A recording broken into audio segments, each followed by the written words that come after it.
दोस्तों, आप सभी को राधे राधे। आइए सुनते हैं महान ऋषि विभांड की कहानी, जिनके वीर से एक अप्सरा नहीं बल्कि एक हिरनी गर्भवती हुई थी, जिससे महान ऋषि सरंग जी का जन्म हुआ था, जिन्होंने दशरथ जी के यहाँ जाकर पुत्र प्राप्ति के लिए यज्ञ करवाया था।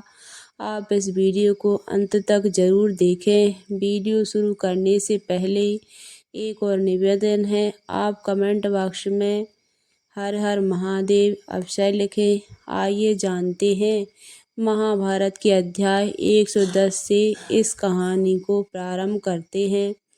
एक बार महर्षि लोमस ने राजा धुरकोस ऋषि की कथा बताते हुए कहा कि श्रृंगी ऋषि का जन्म एक हिरनी के गर्भ से हुआ था और उनके पिता कश्यप मुनि के पुत्र महर्षि विभ थे।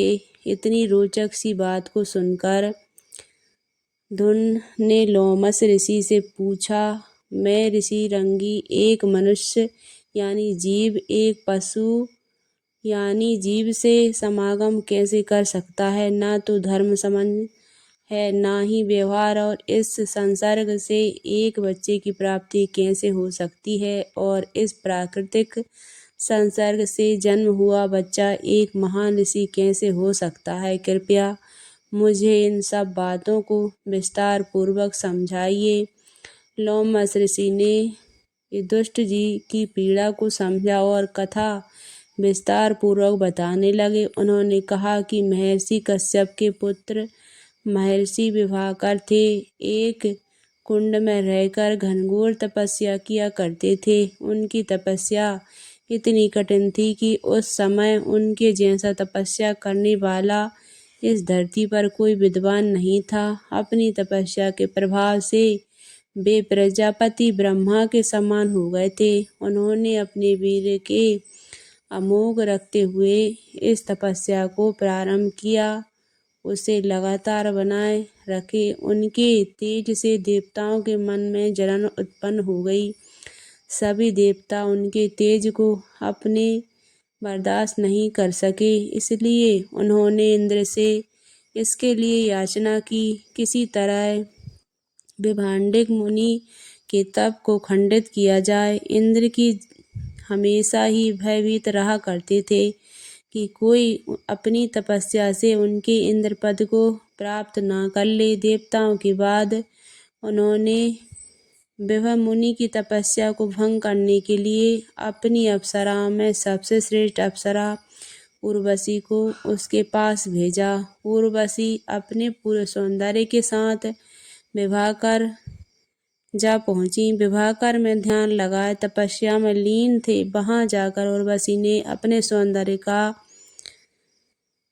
रंग बिखेरना प्रारंभ कर दिया। उसने बड़ी ही सुंदर गीत की ध्वनि उत्पन्न की, साथ ही अलग बगल के वातावरण पर भी अपने मधुर का ऐसा मुँह डाल किया जिससे ऋषि का मन अपनी तपस्या से बाहर निकल आया। जब उन्होंने अपनी आंखें खोली तो अपने सामने अपूर्व सुंदरी एक अप्सरा को देखा। उर्वशी उस समय अपने हाव भाव से कामदेव को भी लज्जित कर रही थी। उर्वशी के हाव भाव को देखकर ऋषि के मन में थोड़ी देर के लिए काम वासना का उदय हुआ, जिसके चलते वर्षों से संजत उनका वीर उस कुंड में बह गया। ऋषि का वीर उस कुंड में जाने के कारण उनकी तपस्या खंडित हो गई। दोस्तों, अगर आपको यह कहानी अच्छी लग रही हो तो कृपया इस वीडियो को लाइक करके हमारे चैनल को सब्सक्राइब कर दीजिए। ऋषि का वीरपात होते ही उर्वशी तो अपने लोक में चली गई, लेकिन उस समय वहां पर एक हिरनी आई जो बहुत ही प्यासी थी। उसने कुंड में से पानी पीना प्रारंभ कर दिया और पानी में सना हुआ ऋषि का वीर उसके पेट में चला गया और कालांतर में उसके गर्भ से एक बच्चा पैदा हुआ, जिसके सर पर एक सींग था। इसी के चलते उस बच्चे का नाम सरंगी रखा गया। आगे चलकर वही ऋषि संगी के नाम से जाना गया। महात्मा युधिष्ठिर इतना सुनने के बाद लोमस ऋषि को ठोकते हुए कहते हैं, माय ऋषि की बात बताइए कि पानी में सार्थ को पीने से क्या गर्भ कैसे ठहर सकता है? यह तो प्राकृतिक है, इसे तो किसी भी तरह से स्वीकार नहीं किया जा सकता। तब महर्षि लोमस बताते हैं कि वह हिरनी कोई सामान्य हिरनी नहीं थी, बल्कि अपने पूर्व जन्म में एक देव कन्या थी। उसे श्राप मिला था कि वह देव कन्या से पशु योनि में अवतरित हो जाएगी। ब्रह्मा जी ने उसके श्राप से मुक्ति का उपाय बताया।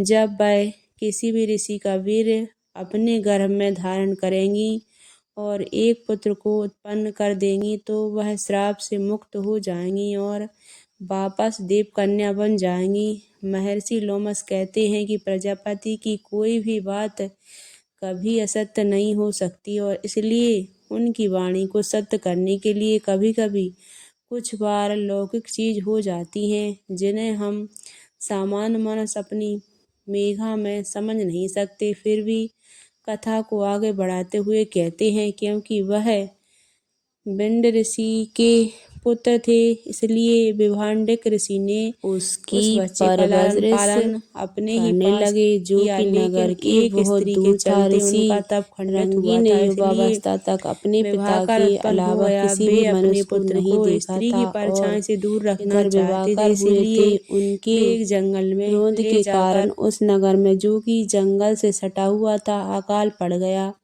वह नगर अंग देश कहलाता था और वहाँ के राजा थे राजा रोमपाल, कहीं कहीं उन्हें रोमपाद भी कहा जाता है।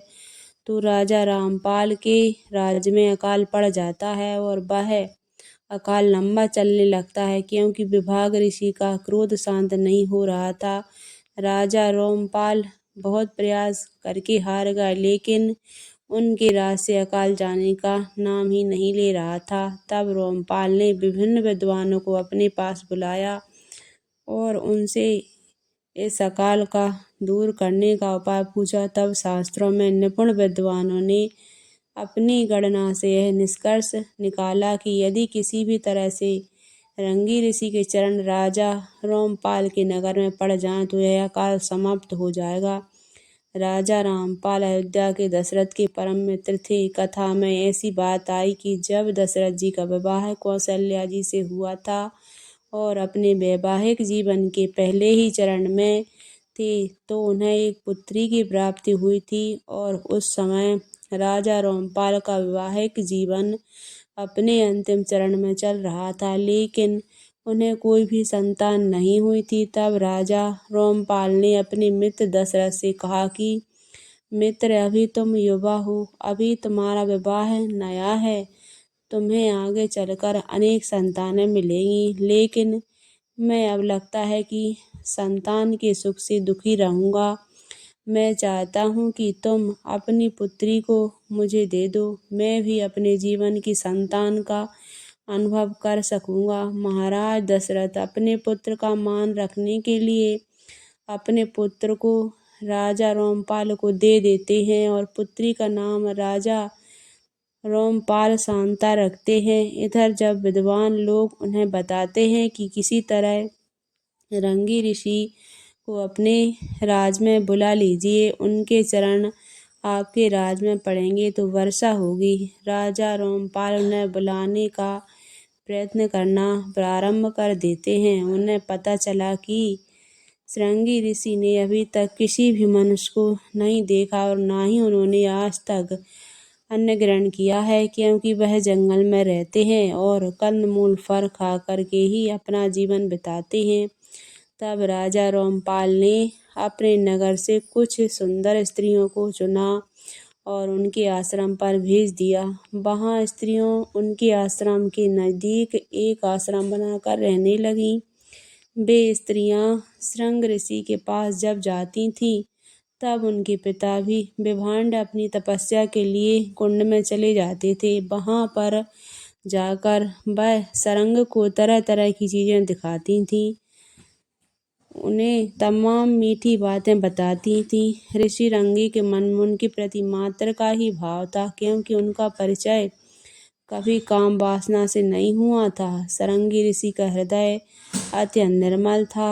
वे उन तीनों से मित्रवत व्यवहार करते हुए मन भाव से उनके साथ संवाद करते थे। एक दिन उन स्त्रियों ने उन्हें लड्डू लाकर खाने को दिया, क्योंकि वह जंगल में रहकर कंदमूल फल खाते थे, तो उन्हें शक्कर की मिठास के बारे में मालूम नहीं था। जब तीनों स्त्रियों ने उन्हें मोदक खाने को दिया तो उन्हें लगा कि यह कोई विशेष तरह का फल है। उन्होंने कहा कि मैंने अपने जीवन में इतना मीठा फल नहीं खाया। स्त्रियों ने कहा कि हमारे यहाँ ऐसे फल बहुत हैं, अगर आप चाहें तो हम अपने यहाँ आपको इन फलों को दिखा सकते हैं और भरपेट आप भोग लगा सकते हैं।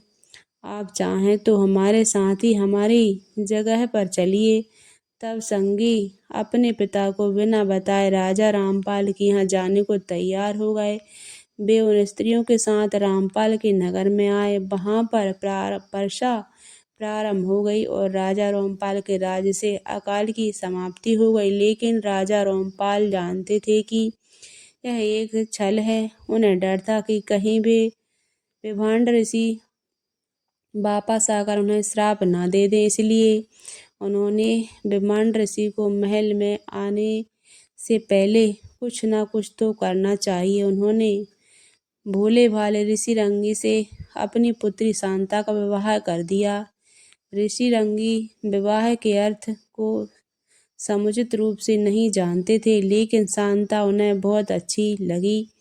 उनके मन में उनके पति प्रेम का आकर्षण हुआ, भाव जागृत हुआ था, इसलिए उन्होंने तत्काल उनके हाथ को अपने हाथ में ले लिया। राधे राधे।